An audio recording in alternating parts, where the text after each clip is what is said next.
প্রাকৃতিক দুর্যোগের মধ্যে ভূমিকম্প সবচেয়ে ভয়াবহ হিসেবে বিবেচিত, কারণ অন্যান্য দুর্যোগের আগে কোনো না কোনো সতর্ক সংকেত পাওয়া গেলেও ভূমিকম্প সাধারণত পূর্ব ঘোষণা ছাড়াই ঘটে, মুহূর্তের মধ্যে ব্যাপক ক্ষয়ক্ষতি সৃষ্টি করে বলে ইসলামিক দৃষ্টিতে এটি শুধু প্রাকৃতিক ঘটনা নয়, বরং মানুষের জন্য আল্লাহর পক্ষ থেকে এক গভীর সতর্কবার্তাও, যার কথা এসেছে কোরআন হাদিসেও। বিস্তারিত জানাচ্ছেন শারমিন নিশু। ইসলাম বলে ভূমিকম্পের মতো ঘটনা মানুষকে আত্মসমালোচনা করতে শেখায়। এমন পরিস্থিতিতে মানুষের কর্তব্য হল আন্তরিকভাবে তওবা করে ফিরে আসা, আল্লাহর কাছে নিরাপত্তা চাওয়া, বেশি বেশি ইস্তেগফার করা এবং তার স্মরণে একাগ্র হওয়া। পবিত্র কোরআনে আল্লাহ তাআলা সতর্ক করে বলেন, জনপদের অধিবাসীরা কি এতই নির্ভয় হয়ে গেছে যে আমার আযাব রাতারাতি তাদের কাছে আসবে না, যখন তারা গভীর ঘুমে নিমগ্ন থাকবে। Which is the world-class cable brand? Walton Cables, নিরাপদ আগামী সংযোগ।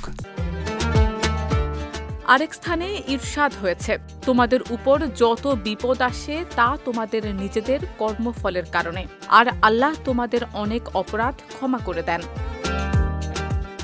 কোরআনে ভূমিকম্প বোঝাতে জিলজাল ও দাক্কা শব্দ ব্যবহৃত হয়েছে। জিলজাল অর্থ একটির পর আরেকটি কম্পন, আর দাক্কা অর্থ প্রচণ্ড অভিঘাতে কেঁপে ওঠা। রাসূলুল্লাহ সাল্লাল্লাহু আলাইহি ওয়াসাল্লাম ভূমিকম্প সম্পর্কে সতর্ক করে বলেন, এই উম্মত ভূমিকম্প, বিকৃতি ও পাথর বর্ষণের সম্মুখীন হবে যখন গায়িকা ও বাদ্যযন্ত্রের প্রসার ঘটবে এবং মদপান বেড়ে যাবে। এছাড়া কিয়ামত ঘনিয়ে আসার সঙ্গে সঙ্গে ভূমিকম্পের মাত্রা ও ঘনত্ব বাড়বে, এ কথারও উল্লেখ রয়েছে কোরআন হাদিসে। সূরা হজে আল্লাহ তাআলা বলেন, হে মানবজাতি, তোমরা তোমাদের রবকে ভয় করো, নিশ্চয়ই কিয়ামতের ভূকম্পন হবে ভয়াবহ।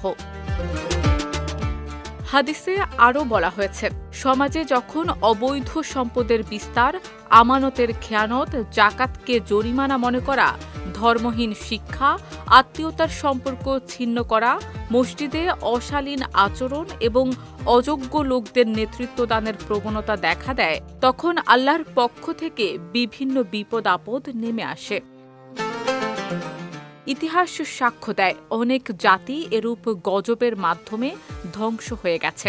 তাই প্রতিটি কম্পন মানুষকে আল্লাহর দিকে ফিরে আসা, তওবা করা, নেক আমল বৃদ্ধি করা এবং তার রহমত কামনার প্রতি আরও বেশি সচেতন হওয়ার শিক্ষা দেয়। শারমিন নিশু, বিজয় টিভি নিউজ ডেস্ক।